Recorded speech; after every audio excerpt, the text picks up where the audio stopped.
Chers membres d'Église et chers amis, bonjour. Nous avons vu dans les émissions 346 et 347 comment l'apôtre Paul distingue les hommes naturels et les hommes spirituels.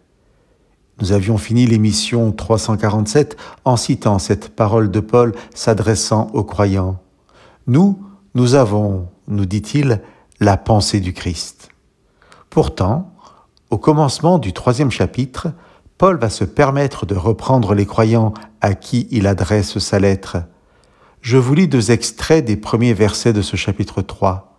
« Quant à moi, ce n'est pas comme à des êtres spirituels que j'ai pu vous parler, mais comme à des êtres charnels, comme à des tout-petits dans le Christ.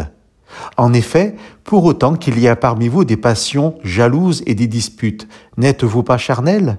Ne vous comportez-vous pas d'une manière toute humaine ? » On peut se demander où est cette pensée du Christ dont on rappelait la présence dans le chrétien à la fin du chapitre 2, lorsque Paul nous parle de passion et de dispute.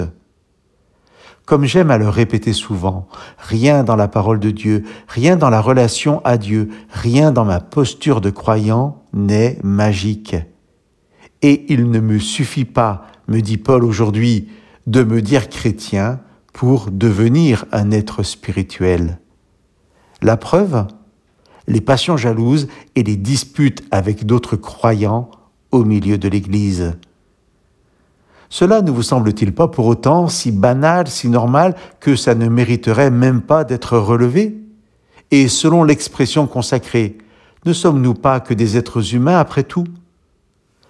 Chers amis, je vous invite à réécouter les émissions 346 et 347.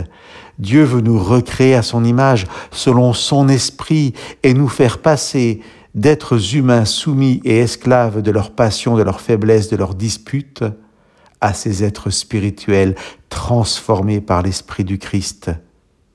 Cette transformation n'est pas à la portée de l'homme ou de la femme, et il ne leur est pas demandé d'y arriver par leur propre force. Mais ce qui est à la portée de chacun, c'est de choisir Dieu dans sa vie et de choisir de le laisser agir selon sa volonté dans sa vie. Il se peut que nous ne soyons encore que des enfants dans la foi, des tout-petits dans le Christ. Laissons alors le Père nous éduquer et par son esprit nous libérer de nos passions contraires à Dieu et de nos esprits de dispute. Chers amis, que Dieu vous bénisse.